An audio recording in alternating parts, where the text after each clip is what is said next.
कल अपन लोगों ने इंट्रोडक्शन चैप्टर कंप्लीट कर लिया था। उसके बाद इंट्रोडक्शन चैप्टर के बाद मान लीजिए बच्चों, जैसे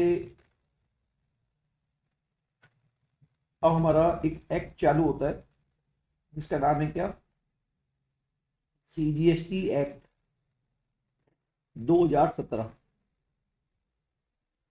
अब मुझे बताइए बच्चों, सपोज करो एक कोई भी शॉपकीपर है। जैसे फॉर एग्जाम्पल आपने लिखा नथिंग बिफोर कॉफी, या मान लो एक शॉप है, मान लो एक होटल है, या मान लो एक कपड़ों की शॉप है। तो ये लोग किसी को माल बेचेंगे, तो इनको तो हम क्या बोलेंगे, सप्लायर। जो माल बाय करेगा वो कहलाएगा रिसिपेंट। अब ये सप्लायर, अगर ये जो भी सेल करेंगे, चाहे गुड्स की या सर्विस की, तो क्या इन पर GST लगेगा? तो इसके लिए CGST एक्ट में जो इसका चार्जिंग सेक्शन है वो सेक्शन 9 है। और सेक्शन 9 ये बोलता है कोई भी पर्सन अगर 5 कंडीशन पूरी कर देगा तो उस पर GST लगेगा। Condition number 1, condition number 2, condition number 3, condition number 4 और कंडीशन नंबर 5। तो कोई भी सप्लायर, चाहे गुड्स का हो सर्विस का हो, अगर कोई भी बंदा 5 कंडीशन पूरी कर देगा तो उस पर GST लगेगा। और पहली कंडीशन क्या है, गुड्स और सर्विस होना चाहिए, फर्स्ट कंडीशन। दूसरा है उसकी सप्लाई होनी चाहिए, सप्लाई होनी चाहिए, ठीक है। सप्लाई टैक्सेबल टेरिटरी में होनी चाहिए, और जो सप्लायर है वो टैक्सेबल पर्सन होना चाहिए, और वो जो प्रोडक्ट बेच रहा है वो नॉट एग्जेम्प्ट। अगर ये 5 बातें पूरी हो जाएगी तो बताओ, हर आदमी जिसने भी सप्लाई की है उस पर GST लगेगा। तो पहली कंडीशन क्या है, गुड्स और सर्विस होना चाहिए। तो गुड्स किसे कहते हैं, सर्विस किसे कहते हैं, ये आपको सेक्शन 2 में डिफाइन कर रखा है कि गुड्स किसे कहते हैं और सर्विस किसे कहते हैं। तो एक तो आपसे एग्जाम में पूछ सकता है डिफाइन मीनिंग द गुड्स या define meaning of the service. तो ये आपसे पूछ सकता है, तो आपको ये याद करना पड़ेगा। तो जैसे गुड्स किसे कहते हैं, इसके लिए सिंपल सी बात है कि मान लो पूरे वर्ल्ड में हम अर्थ को 2 पार्ट में बांट देते हैं, एनी आर्टिकल, कमोडिटी और थिंग। जो मूवेबल है उसको गुड्स बोलेंगे, है ना। लेकिन ट्रांजैक्शन इन मनी और ट्रांजैक्शन इन सिक्योरिटी को छोड़कर हम सबको गुड्स बोलेंगे। जब हम सर्विस की डेफिनेशन देखते हैं तो जो गुड्स नहीं है वो सर्विस है, लेकिन ट्रांजैक्शन इन मनी और ट्रांजैक्शन इन सिक्योरिटी को छोड़कर, इसका मतलब अगर मैं कंक्लूजन देखूं तो जो गुड्स नहीं है वो सर्विस है। लेकिन 2 चीजें ऐसी है जो ना तो गुड्स है ना सर्विस है। एक का नाम है ट्रांजैक्शन मनी और ट्रांजैक्शन इन सिक्योरिटी। तो एक तो आपको ये ध्यान रखना है। बाकी goods also include actionable claim, lottery, batting, gambling, unsecured loan को खरीदना बेचना, BRBP को डिस्काउंट कराना, ग्रोइंग क्रॉप्स, या कोई भी चीज जो जमीन से अटैच है जिसको अंडर एनी कॉन्ट्रैक्ट हम सेपरेटली सर्व कर सकते हैं, बताओ वो गुड्स कहलाता है। बट 2 चीजें गुड्स नहीं है, ट्रांजैक्शन मनी और सिक्योरिटी। जो गुड्स नहीं है वो सर्विस है, लेकिन 2 चीजों को छोड़कर ट्रांजैक्शन मनी और सिक्योरिटी। तो आपको पता होना चाहिए 2 चीजें ना तो गुड्स है ना सर्विस है। एक का नाम है ट्रांजैक्शन मनी और सिक्योरिटी। अच्छा, अब इसके नीचे ट्रांजैक्शन मनी और सिक्योरिटी क्या होती है। जैसे ए ने बी को क्या दिया, लोन दिया, इसको बोलेंगे ट्रांजैक्शन इन मनी। ए ने बैंक में पैसा जमा कराया, मतलब ट्रांजेक्शन मनी एक सिचुएशन है जहां आप जितना पैसा देते हो उतना ही आपके पास वापस आएगा। आपने बैंक में डीडी बनाया 10 लाख का, तो आपके पास 10 लाख का डीडी आएगा, तो ये ट्रांजेक्शन मनी कहलाता है। तो इन पर जीएसटी नहीं लगता। लेकिन ध्यान रखना, लोन देने पर कोई फाइल चार्ज, प्रोसेसिंग फीस या कोई मान लो ब्रोकरेज लगी, तो उसको हम ट्रांजेक्शन मनी नहीं बोलेंगे और उस पर क्या लगेगा, जीएसटी लगेगा। ऐसे ही शेयर्स को खरीदना बेचना, शेयर्स को, सिक्योरिटी को, डिवेंचर्स को खरीदना बेचना, वो ट्रांजेक्शन सिक्योरिटी है, उस पर जीएसटी नहीं लगेगा। लेकिन जो शेयर्स को खरीदने बेचने पर जो facilitating charges, arranging charges like brokerage, commission, उनकी जो सेवाएं होती है उनको हम ट्रांजेक्शन सिक्योरिटी नहीं बोलेंगे, उन पर जीएसटी लगेगा। ऐसी बात आपको मैंने जब पढ़ाते समय काफी डिटेल में बताया था। तो कुल मिलाकर पैसों का लेन देन या शेयर्स का सिक्योरिटी के लेन देन पे जीएसटी नहीं लगता, लेकिन इनके लिए जो ब्रोकरेज और कमीशन होता है उस पर जीएसटी लगता है। ये हमने पढ़ा। तो गुड्स और सर्विस होना चाहिए, राइट। तो एग्जाम में क्या होगा, एक इस तरह से क्वेश्चन डिजाइन होकर आ सकता है कि बताओ क्या ये गुड्स है, क्या सर्विस है। तो बताइए, इस तरह से आपसे एग्जाम में पूछ लेगा, बताओ फैन क्या है, बोला गुड्स है। स्टैंडिंग क्रॉप्स क्या है, बोला गुड्स है ना। साइनेज क्या है, ऐसे ये चीजें आपसे पूछेगा। ऑब्जेक्टिव टाइप क्वेश्चन पूछ सकता है या डेफिनेशन पूछेगा, बताओ गुड्स किसे कहते हैं और सर्विस किसे कहते हैं। फिर हमने पूछा सप्लाई होनी चाहिए, सप्लाई। अब सप्लाई जो सेक्शन है, सप्लाई एक टेक्निकल वर्ड है जिसका मतलब section 7(1)(a), AA, B, C, section 7(1)(a), section 7(2)(a, B, 7(3)(a और B, यहां डिफाइन कर रखा है मीनिंग ऑफ सप्लाई। और उसके अलावा एक सेक्शन और आता है 8(a) और B, ये इस चैप्टर में इंपॉर्टेंट है। अब इस चैप्टर में क्या क्या है, तो सबसे पहले आपसे पूछा जाता है कि उसका सप्लाई किसे कहते हैं। तो आपको ये डेफिनेशन याद होनी चाहिए। ऑल फॉर्म ऑफ सप्लाई, आपने किसी को कोई सेल किया, कोई चीज ट्रांसफर की, सेल में, सेल पैसों के बदले ही होता है, लेकिन अगर आपने बिना पैसों के बदले उन्हें सामान के बदले सामान दिया, उसको भी हम सप्लाई मानेंगे। तो सेल, ट्रांसफर, बार्टर, एक्सचेंज, किसी चीज को लाइसेंस पे देना, लीज पे देना या रेंट पे देना, ये सब चीजें सप्लाई है। Disposal of any assets for consideration in the course of business और फर्दरेंस ऑफ बिजनेस। मतलब अगर कोई बंदा इनमें से कोई एक्टिविटी कर डाले और वो जिसने एक्टिविटी की वो उसका क्या है, बिजनेस है, वो उसका क्या है, बिजनेस है या फर्दरेंस ऑफ बिजनेस है, और बदले में उसको कंसिडरेशन मिला है, तो उसको हम सप्लाई मानेंगे। क्या मानेंगे, सप्लाई। तो सप्लाई होने के लिए तीन चीजें होना जरूरी है। आपने किसी प्रकार की इनमें से कोई एक एक्टिविटी की है, सप्लायर का वो बिजनेस होना चाहिए, फर्दरेंस ऑफ बिजनेस होना चाहिए, और सामने वाले से आपको कोई कंसेशन मिला है। अगर आप व्यापार के स्टॉक को बेच रहे हो तो हम उसको बिजनेस बोलेंगे, और बिजनेस से जुड़ी हुई asset like AC, TV, furniture, इनको बेच रहे हो तो फर्दरेंस ऑफ बिजनेस बोलेंगे। तो बताइए, सप्लाई होने के लिए एक्टिविटी होना चाहिए, सामने वाले का बिजनेस होना चाहिए और कंसिडरेशन होना चाहिए। अच्छा, ये तीनों चीजें होगी ना, तभी बताओ वो सप्लाई माना जाएगा। हाउएवर, लॉ में एक ऐसी सिचुएशन है जहां एक्टिविटी थी और कंसिडरेशन था, बताओ तो भी सप्लाई माना जाएगा। एक्टिविटी थी और कंसिडरेशन था तो भी सप्लाई माना जाएगा, चाहे बिजनेस हो या ना हो। That is import of service for consideration, चाहे बिजनेस हो या ना हो। फर्दर, सप्लाई होने के लिए कंसिडरेशन होना जरूरी है, लेकिन इसमें 3 शेड्यूल आते हैं इस चैप्टर में, शेड्यूल 1, शेड्यूल 2 और शेड्यूल 3। मतलब ऐसे 4 केस यहां पे आते हैं जहां एक्टिविटी भी थी, बिजनेस भी था, बट कंसिडरेशन नहीं था, बताओ तो भी क्या मानेंगे, सप्लाई मानेंगे। तो वैसे तो सप्लाई होने के लिए कंसिडरेशन होना बहुत बहुत जरूरी है, लेकिन लॉ में ऐसी सिचुएशन है कि जहां कंसिडरेशन नहीं है, केवल 4 केस है, तो भी सप्लाई मानेंगे।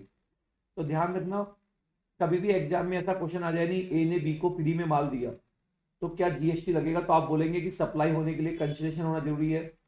लेकिन अगर वो सिचुएशन ए और बी की रिलेशनशिप शेड्यूल 1 में आ जाती है, तो इवन विदाउट कंसिडरेशन उस घटना को लॉ में क्या मानेंगे, सप्लाई मानेंगे। ओके बच्चों, लॉ में ऐसी भी सिचुएशन है जहां सब कुछ था, एक्टिविटी भी आपने की थी, बिजनेस भी था और कंसिडरेशन भी था, लेकिन तो भी सप्लाई नहीं है। इसको हम बोलते हैं नेगेटिव लिस्ट ऑफ सप्लाई।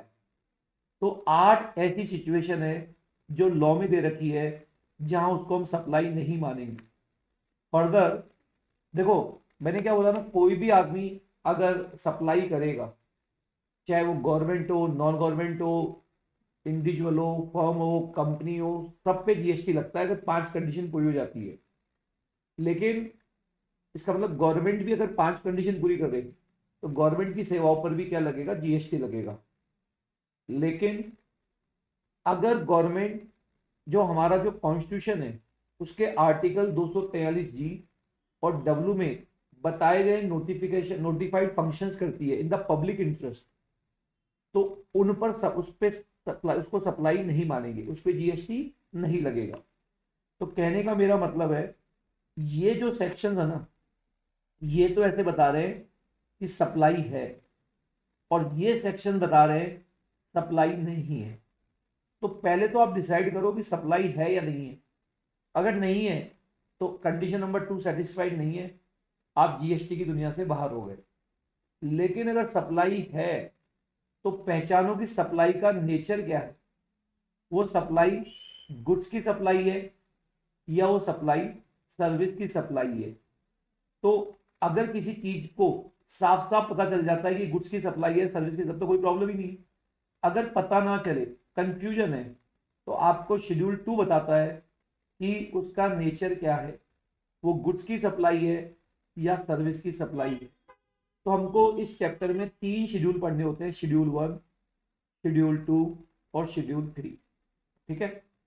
अच्छा, तो जैसे जितने भी पुराने डिस्प्यूट थे कि यार ये गुड्स की सप्लाई है, सर्विस की सप्लाई है, रेस्टोरेंट में खाना खाने जाते हैं तो रेस्टोरेंट वाले ने गुड्स की सप्लाई की या सर्विस की सप्लाई की, जितने भी डिस्प्यूट होते हैं वो गवर्नमेंट ने शेड्यूल 2 में क्लियर कर दिए गए, इसको क्या माना जाएगा।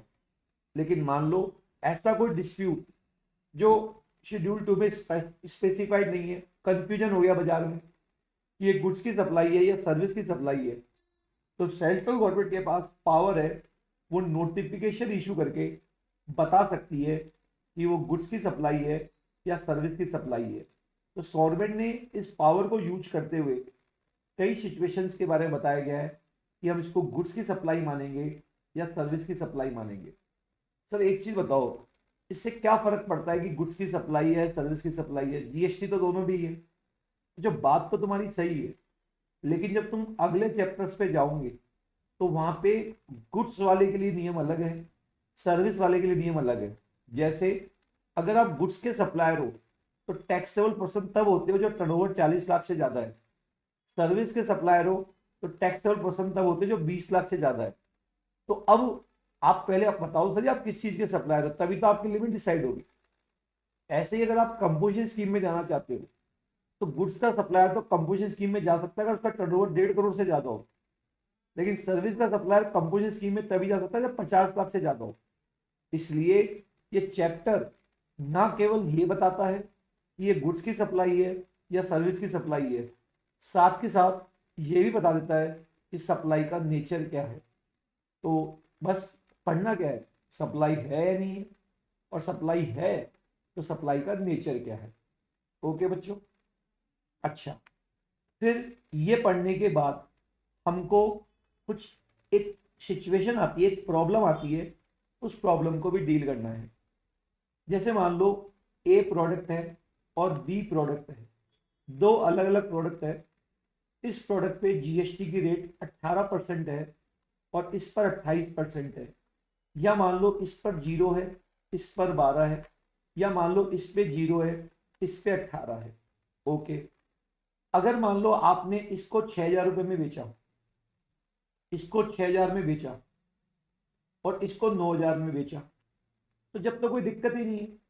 क्या, इस पे ये रेट लगा देना, ये रेट लगा देना, ये इस पे ये, इस पे ये, इस पे ये। लेकिन प्रॉब्लम कब आएगी, जब आपने दो प्रोडक्ट जिन पे जीएसटी का ट्रीटमेंट अलग अलग है और आपने उनको सिंगल प्राइस पे बेच दिया, और मान लो इन दोनों प्रोडक्ट को आपने 15,000 रुपये में बेच दिया और आपको ये नहीं पता कि और दोनों के जीएसटी की रेट अलग अलग है और आपको ये भी नहीं पता कि दोनों का ब्रेकअप क्या है, तो एक प्रॉब्लम हो जाएगी इस पे जीएसटी किस रेट से लगा है। तो ऐसी सिचुएशन को सेक्शन 8 बताता है, ऐसी सिचुएशन को सेक्शन 8 बताता है। और सेक्शन 8 ये बताता है अगर ये कंपोजिट सप्लाई है तो इसमें जो दोनों प्रोडक्ट में मेन प्रोडक्ट है जो डोमिनेट कर रहा है उसकी रेट लगेगी। मान लो ये डोमिनेट कर रहा है तो ये रेट्स लगेगी, और अगर ये डोमिनेट कर रहा है तो ये रेट्स लगेगी। और अगर ये मिक्स सप्लाई है तो दोनों प्रोडक्ट में जो हाईएस्ट रेट है 18 28 28 लगेगी, 0 12 12 लगेगी, 18 0 18 लगेगी। तो आपको जब दो डिफरेंट डिफरेंट प्रोडक्ट जिनकी जीएसटी की रेट अलग अलग है सिंगल प्राइस पे बेचा जाता है तो रेट क्या लगे, इस बात को सेक्शन 8 बताता है। तो सीजीएसटी एक्ट का सेक्शन 1 तो ये बताता है एप्लीकेबल, 2 डेफिनेशन, 3 to 6 आपके कोर्स में नहीं है, 7 बताता है मीनिंग ऑफ सप्लाई, 8 बताता है ट्रीटमेंट ऑफ कंपोजिट और mix supply, and 9 is the charging section जो बोलता है 5 कंडीशन पूरी हो जाएगी तो आप पे क्या लगेगा, जीएसटी लगेगा। अब सर हमको ये कैसे पता चलेगा कि ये कंपोजिट सप्लाई है या मिक्स सप्लाई है, अगर दो या दो से ज्यादा टैक्सेबल पर्सन सिंगल प्राइस पे बेचे जाते हैं और दोनों प्रोडक्ट का जो कंजक्शन है गठजोड़ है वो नेचुरल है और दोनों प्रोडक्ट में से एक प्रोडक्ट डोमिनेट कर रहा है, मतलब एक प्रोडक्ट मेन है, उसको बोलते हैं कंपोजिट सप्लाई। जैसे हमने बोला मोबाइल और चार्जर, मोबाइल और चार्जर दो अलग अलग प्रोडक्ट है, दोनों की जीएसटी की रेट मान लो अलग अलग है और आपने सिंगल प्राइस पे बेचा, तो इस केस में बताओ डोमिनेट क्या कर रहा है, मोबाइल। ठीक है, और इन दोनों का जो गठजोड़ है वो कोई जबरदस्ती नहीं बनाया गया है, ये आर्टिफिशियल नेचुरल है। ऐसा होता है मोबाइल के साथ चार्जर आएगा, इसको हम कंपोजिट सप्लाई बोलते हैं। बताओ मोबाइल और चार्जर में डोमिनेट क्या कर रहा है, मोबाइल, तो इंटायर प्रोडक्ट पे मोबाइल की रेट लगेगी। लेकिन मान लो आपने मोबाइल के साथ टीवी बेचा, अब ये जो कॉम्बो है बताओ ये नेचुरल नहीं है, मोबाइल अलग चीज है टीवी अलग चीज है, ये आर्टिफिशियल है और दोनों ही प्रोडक्ट डोमिनेट कर रहे हैं। तो ऐसे केस में दोनों प्रोडक्ट में से जिसकी रेट हाईएस्ट है वो रेट से हम जीएसटी लगाएंगे। तो आई होप आपको सारे सेक्शंस एक बार समझ में आ गए होंगे। अब सर एक बार फटाफट ये भी बता दो कि शेड्यूल 3 में ऐसे कौन कौन से केस है जहां पे हम सप्लाई नहीं मानेंगे, इवन एक्टिविटी भी थी, इवन सप्लायर का बिजनेस भी था और इवन कंसिडरेशन भी था। तो ऐसे कौन कौन से केस है जिनको लॉ में सप्लाई नहीं माना गया है, इसको बोलते हैं नेगेटिव सप्लाई। एक चीज ध्यान में रखना, जब हम टर्नओवर निकालते हैं, क्योंकि आपका टर्नओवर सर्विस के केस में अगर 20 लाख से ज्यादा है और गुड्स के केस में अगर 40 लाख से ज्यादा है तो हमको टर्नओवर निकालना है। तो टर्नओवर निकालते समय हम सभी प्रकार की सप्लाई को जोड़ते हैं, चाहे वो टैक्सेबल हो चाहे वो एग्जेम्प्ट हो। लेकिन ध्यान रखना जो गुड्स ही नहीं है दैट इज ट्रांजेक्शन मनी, और जो नेगेटिव उसमें सप्लाई नहीं है उनको टर्नओवर में हम नहीं जोड़ते हैं। ठीक है, तो अब आइए हम आपके पास शेड्यूल 3 की तरफ चलते हैं। शेड्यूल 3 कौन कौन सी सिचुएशन है जिसको हम सप्लाई नहीं मानते हैं। ठीक है, तो एग्जाम में अब इस पे क्वेश्चन कैसे आ सकता है, या तो आपसे पूछेगा define the transaction that is neither the supply of goods and not the supply of service. एक तो ऐसे पूछेगा तो आपको ये लिखने पड़ेंगे, स्ट्रेट फॉरवर्ड क्वेश्चन है। या एग्जाम में सिचुएशन बनाएगा कि बताओ ये सप्लाई है या नहीं है, तो फिर आपको इनमें से पहचानना पड़ेगा। पहला केस है अगर एम्प्लॉयर एक अपने एम्प्लॉयर को अगर सप्लाई करता है, एम्प्लॉयर को सप्लाई कौन सी वाली सर्विस दे रहा है, इन कोर्स ऑफ एम्प्लॉयमेंट, मतलब जॉब वाली सेवा दे रहा है, जॉब वाली, इसको सप्लाई नहीं मानेंगे। लेकिन मान लो अगर एम्प्लॉयर को कोई जगह किराए पे देता है तो ये वाली service in course of employment थोड़ी है। तो यहाँ पे बेसिकली उस चीज को कवर किया गया। अगर एक एम्प्लॉय अपने एम्प्लॉयर को जॉब वाली सेवा देता है ना, उसको सप्लाई नहीं मानेंगे। इसी तरह से जब मान लो दो व्यक्ति कोर्ट में जाते हैं, कोर्ट या ट्रिब्यूनल जो किसी लॉ में स्टैब्लिश है, और कोर्ट इनको न्याय की सेवा देता है, न्याय की सेवा है, तो कोर्ट या ट्रिब्यूनल जो इनको सर्विस दे रहा है, न्याय की सेवा दे रहा है, उसको भी लॉ में सप्लाई नहीं मानेंगे। ऐसे ही जो हमारे एमएलए, एमपी, पार्षद, सरपंच, मेयर वगैरह होते हैं, एमएलए, एमपी, पार्षद, मेयर, सरपंच होते हैं, और ये जो एमएलए, एमपी वाली सेवाएं दे रहे हैं, और सारी नहीं, एमएलए से रिलेटेड जो वर्क वाली सेवाएं होती है, इनकी सेवाओं को भी सप्लाई नहीं मानेंगे। ऐसे लोग जिनको हमारे संविधान में किसी कॉन्स्टिट्यूशन के कारण कोई पोस्ट मिली हुई है, राष्ट्रपति, प्रधानमंत्री, जजेज, तो उनकी सेवाओं को भी सप्लाई नहीं मानेंगे। नेक्स्ट, ऐसी बॉडी या एस्टेब्लिशमेंट जिसका गठन establishment central government, state government या लोकल अथॉरिटी ने किया है, फॉर एग्जांपल आईसीएआई, एससीएमएआई, तो इन बॉडी के जो चेयरपर्सन या मेंबर्स होते हैं, तो उनकी सेवाओं को भी सप्लाई नहीं मानेंगे। ऐसा यहाँ पे बताया गया। तो एम्प्लॉय की सेवाओं को सप्लाई नहीं मानेंगे, कोर्ट की सेवाओं को सप्लाई नहीं मानेंगे, एमएलए, एमपी या जिनको संविधान के कारण कोई पोस्ट मिली हुई है, या ये जो कोई बॉडी जो किसी गवर्नमेंट के द्वारा स्टैब्लिश है, उसके चेयरपर्सन वगैरह जो होते हैं, उनकी सेवाओं को भी सप्लाई नहीं मानेंगे। इसी तरह से फिनरल, मतलब किसी की डेथ हो गई, तो डेथ होने के बाद जो सेवाएं दी जाती है, फिनरल सेवाएं, दाह संस्कार की सेवाएं, या उसके साथ जो एम्बुलेंस बॉडी को उधर से उधर ले जाना, इन सेवाओं को भी सप्लाई नहीं मानेंगे। एक आपने लैंड को बेचा, लैंड, या आपने कंप्लीटेड बिल्डिंग को बेचा, तो लैंड और बिल्डिंग को अगर आप बेचोगे, कंप्लीटेड बिल्डिंग, तो उसको सप्लाई नहीं मानेंगे।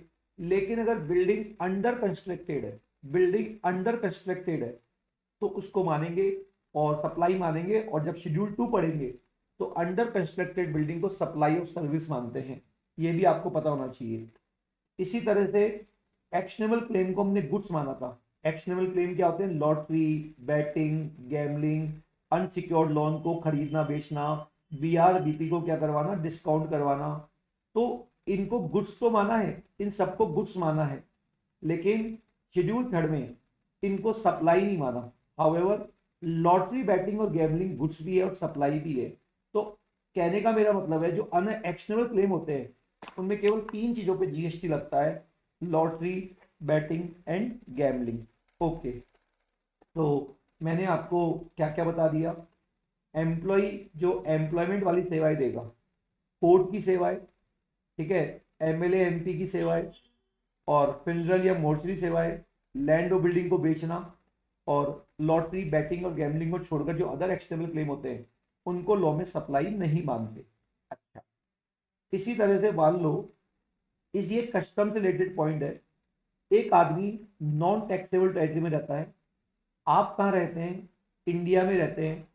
इंडिया वाले ने इसको कहा कि आप यूएसए से माल पाकिस्तान भेज दीजिए, बट डायरेक्शन इंडिया वाले ने दिए, supply non taxable territory to non taxable territory हो रही है यूएसए से पाकिस्तान, तो बताओ चाहे भले ही इंस्ट्रक्शन इसने दिया हो, उसको सप्लाई नहीं मानेंगे, ये भी बोल रहा है।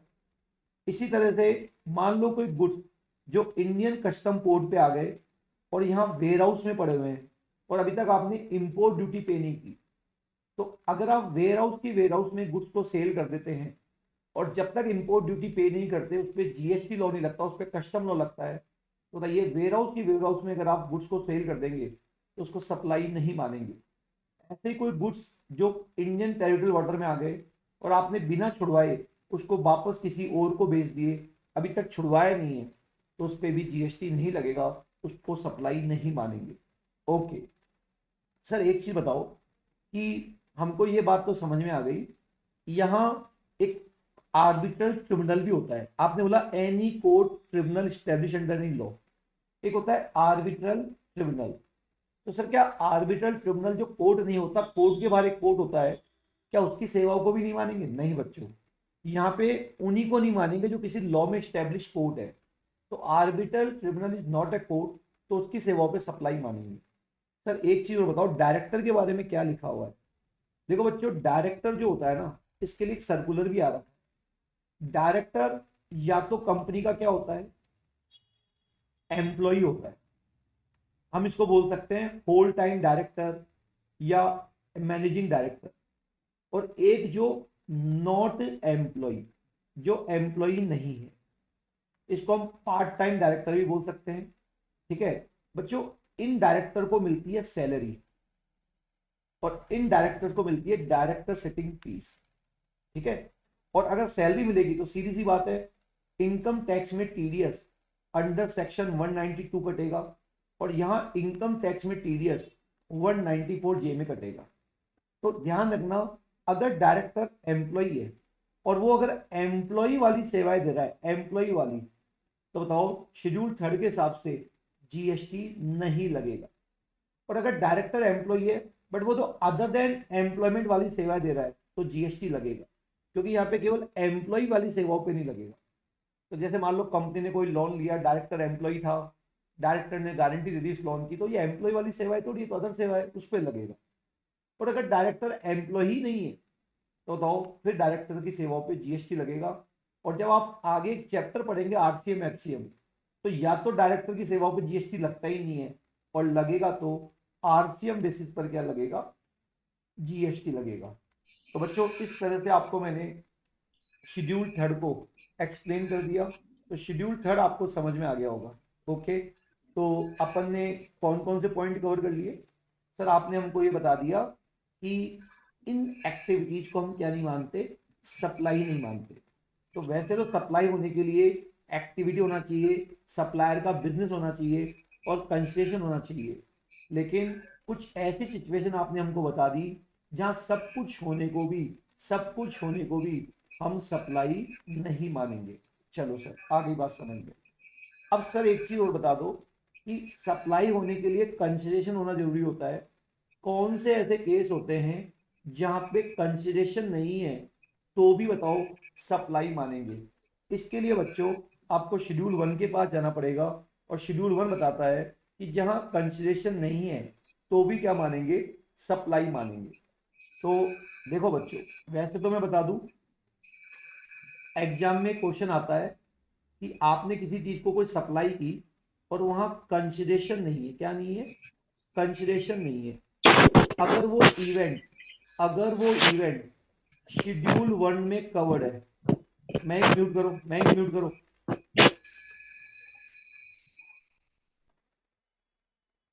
अगर वो इवेंट शेड्यूल 1 में क्या है, कवर्ड है, और वो इवेंट नॉट कवर्ड शेड्यूल 1, तो जब शेड्यूल 1 में कवर ही नहीं है और कंसिडरेशन नहीं है तो किसी भी हालत में जीएसटी नहीं लगेगा।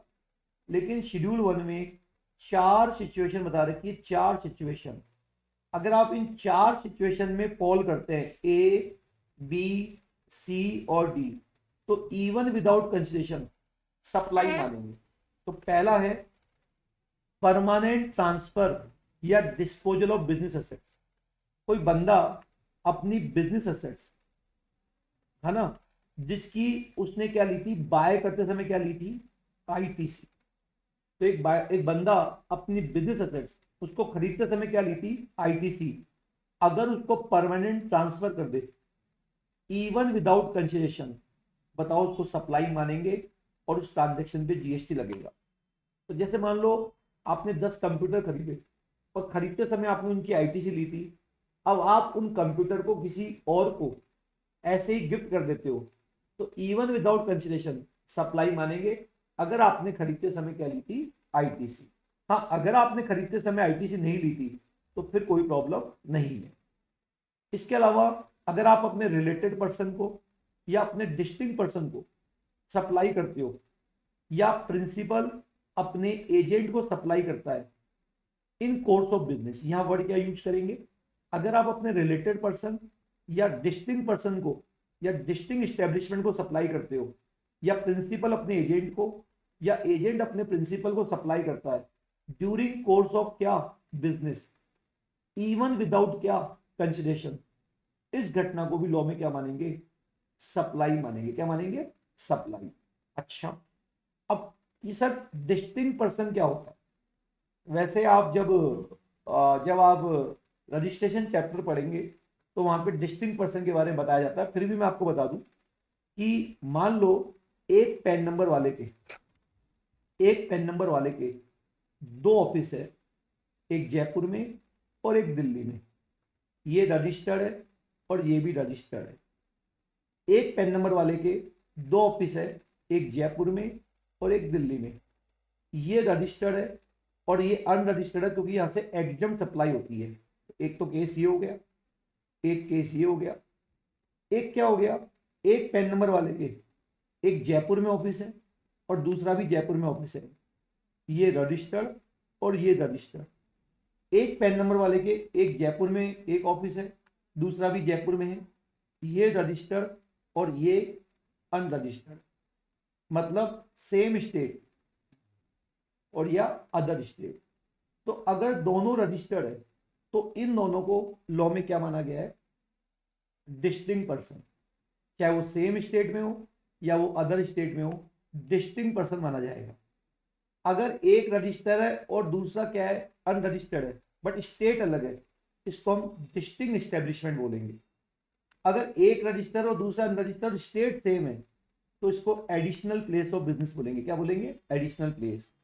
तो लॉ ये बोल रहा है कि अगर आप अपने डिस्टिंक्ट पर्सन को या डिस्टिंक्ट एस्टेब्लिशमेंट को सप्लाई करोगे इवन विदाउट कंसिलेशन, इसकी बात नहीं कर रहा लॉ, इसकी बात नहीं कर रहा, इवन विदाउट कंसिलेशन, तो इसको हम सप्लाई मानेंगे during the course of business. Okay. इसी तरह से एक प्रिंसिपल एजेंट को या एजेंट प्रिंसिपल को सप्लाई करता है in course of business even without conciliation, तो बताओ इसको भी लॉ में हम क्या मानेंगे, सप्लाई मानेंगे। तो आई होप यहां तक की बात सबको क्लियर होगी। अच्छा, अब ध्यान रखना, एक प्रिंसिपल है और एक एजेंट है। इसके बारे में कई सर्कुलर्स भी आ रखे हैं और पूरे जीएसटी में कई जगह इसके बारे में डिस्कशन हुआ है। तो शेड्यूल 1 में भी डिस्कशन हुआ है। इस चैप्टर में इसके बारे में 2 सर्कुलर आ रखे हैं। सेक्शन 22 में एक्सप्लेनेशन नंबर 1 वहां भी डिस्कशन हुआ है। सेक्शन 24 में भी इसके बारे में भी डिस्कशन हुआ है। ये यहाँ पे जो डिस्कशन है वो 2 प्रकार का डिस्कशन है। एक्चुअली प्रिंसिपल और एजेंट 2 प्रकार की रिलेशनशिप होती है। मान लो एक प्रिंसिपल है, एक एजेंट है और एक मान लो थर्ड पार्टी है।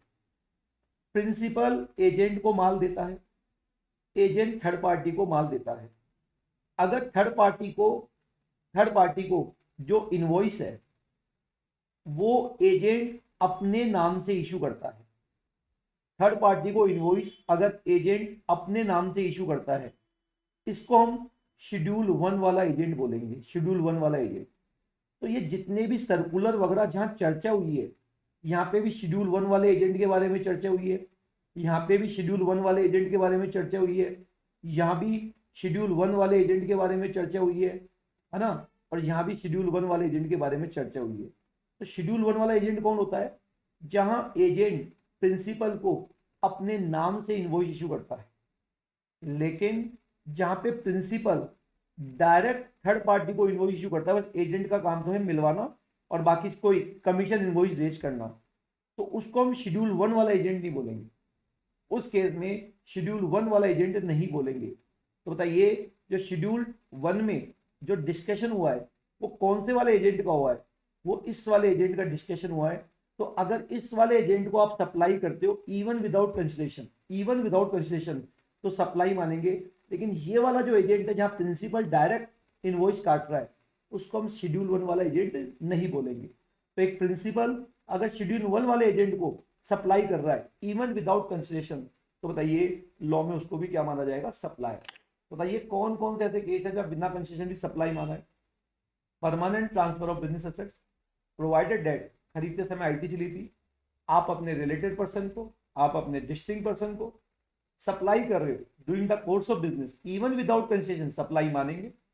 तीसरा, प्रिंसिपल एजेंट को या एजेंट प्रिंसिपल को, जहां एजेंट अपने नाम से इनवॉइस इशू करता है कस्टमर को, तो इसको भी हम सप्लाई मानेंगे इवन विदाउट कंसिलेशन। और एक चौथा केस है इंपोर्ट ऑफ सर्विस। बच्चों, इंपोर्ट ऑफ सर्विस का जिक्र 7(1)(b) में भी हुआ है एंड शेड्यूल 1 में भी हुआ है। तो आपको समझना है कि 7(1) कब लगेगा, शेड्यूल 1 कब लगेगा। सबसे पहले अगर जब भी एग्जाम में इंपोर्ट और सर्विस के बारे में क्वेश्चन आ जाए तो सबसे पहले आपको देखना है कि कंसिडरेशन है या नहीं है ना, कंसिडरेशन है या नहीं है।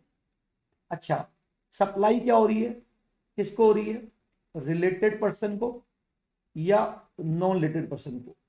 सप्लाई किसको हो रही है, रिलेटेड पर्सन या नॉन रिलेटेड पर्सन, मतलब डिस्टिंक्ट पर्सन भी आ जाएगा यहाँ पे, डिस्टिंक्ट पर्सन भी आ जाएगा।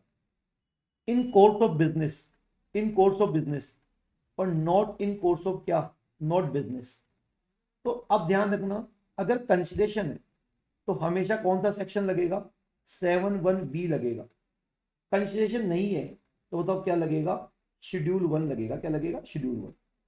तो इस केस के अंदर अगर कंसिडरेशन है तो चाहे रिलेटेड को करो या डिस्टिंक्ट को करो या नॉन रिलेटेड को करो, कंसिडरेशन जहां आ गया ना, हमेशा सप्लाई मानेंगे, सप्लाई मानेंगे, सप्लाई मानेंगे, सप्लाई मानेंगे। लेकिन जहां कंसिडरेशन नहीं है, अगर आपने नॉन रिलेटेड किया तो सप्लाई नहीं मानेंगे, सप्लाई नहीं मानेंगे। अगर आपने रिलेटेड को किया, not in course of business, supply नहीं मानेंगे। तो फिर सप्लाई कब मानेंगे, जब कंसिडरेशन नहीं है, रिलेटेड को किया इन कोर्स ऑफ बिजनेस, तो बताओ इस घटना को भी क्या मानेंगे, सप्लाई मानेंगे। क्या मानेंगे, सप्लाई। तो बच्चों इंपोर्ट और सर्विस आपके लिए बहुत इंपॉर्टेंट है, इस पे डायरेक्ट क्वेश्चन भी आता है। और इनमें से जो मैंने आपको सिचुएशन बनाई, 8 प्रकार की सिचुएशन, इनमें भी किसी में भी क्वेश्चन आ जाएगा और पूछेगा कि बताओ सप्लाई है या नहीं है। तो आई होप आपको ये सारे शेड्यूल यहां तक समझ में आ गए होंगे। फर्दर एक बात और बताना चाहूंगा कि हम बोल रहे हैं कि रिलेटेड पर्सन को आप सप्लाई करोगे, इन कोर्स ऑफ बिजनेस सप्लाई मानेंगे। जीएसटी में एम्प्लॉयर और एम्प्लॉय को भी रिलेटेड पर्सन माना जाता है। तो अगर एम्प्लॉयर एम्प्लॉय को गिफ्ट देता है तो गिफ्ट का मतलब क्या होता है, विदाउट कंसिडरेशन, तो फिर तो शेड्यूल 1 के हिसाब से सप्लाई मानेंगे। लेकिन अगर एम्प्लॉयर एम्प्लॉय को गिफ्ट देता है और गिफ्ट की वैल्यू पूरे साल में 50,000 से ज्यादा नहीं है, तो इसको सप्लाई नहीं मानेंगे।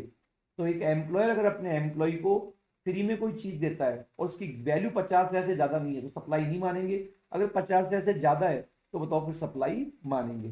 तो आइए बच्चों, अपन ने क्या क्या कवर कर लिया।